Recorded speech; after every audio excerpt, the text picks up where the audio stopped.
Сәлем достар, бүгін сіздермен құмырсқа үйін, яғни муравейник жасаймыз. Бұл менің авторлық тәсілім, сондықтан да видеоны міндетті түрде соңына дейін қарап, арнама тіркеліп қойыңыздар. Бұл тәттінің маңызды ингредиенттері бірі ол май. Сондықтан да мен сіздерге сапалы сары май алуға кеңес беремін. Әдетте мен президент майын аламын. Майды ең алдымен бір жеке ыдыста ерітіп, пештің үстінде оны қамыр илейтін ыдысқа құямыз да қантпен жақсылап араластырамыз. Қантымыз кішкене еруі тиіс, содан кейін мен сияқты 2 жұмыртқаның сарысын немесе 1 жұмыртқа саламыз да жақсылап барлығын араластырамыз. Содан кейін 1 шай қасық сода және кішкене ғана тұз сеуіп, барлығын жақсылап араластырамыз. Қамырымыз өте ұнтақ, қытырлақ болып, күшті болып шығу үшін біз міндетті түрде 2 ас қасық майонез салу керекпіз. Достар, міндетті түрде осы тәсілмен істеп көріңіздер, содан кейін комментарияға жазып кетіңіздер. Ұнады ма сіздерге, әлде ұнамады ма?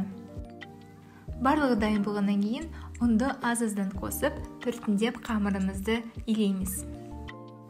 Менің авторлық тәсілім деп айтатын себебім, өйткені барлық видеоларда көрсеңіздер, міндетті түрде дайын қамырды тоңазытқышта 1 сағат сақтау керек. Мен сіздерге қазір олай сақтамай-ақ күшті, қытырлақ, дәмді муравейникті қалай пісіру керек екенін көрсетемін. Қамырымызды бір-біріне жабыстырмай, осындай видеодағыдай күйінде қалдырамыз. Қолымызбен ұстап тұргенде қатты майлы болмау керек. Егер де қолымызда май қалып қойса, онда үстінен тағы ұн қосып, жақсылап араластырамыз.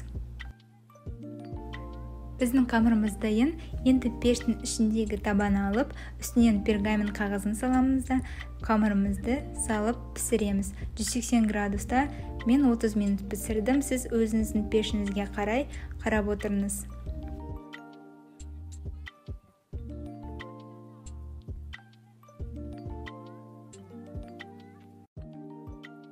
Отыз минуттан кейін біздің қамырымыз осындай қызыл түсті, өте қытырлақ, дәмді, әдемі ұнтақ болып шығады. Енді барлығын жинап, біз бір табаққа салып араластырамыз да үгітеміз.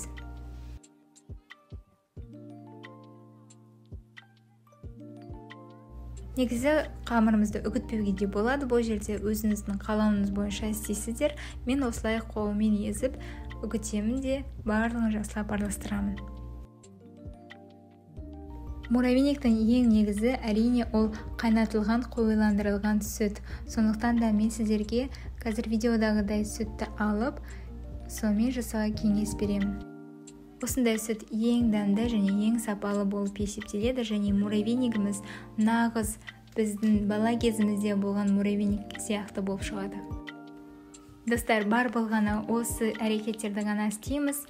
Біздің муравейнигіміз дайын. Сіздерге ұнайды деген мен ойдамын, сондықтан да міндетті түрде істеп, комментарийда өзіңіздің ойыңызды жазып кетіңіз. Рахмет.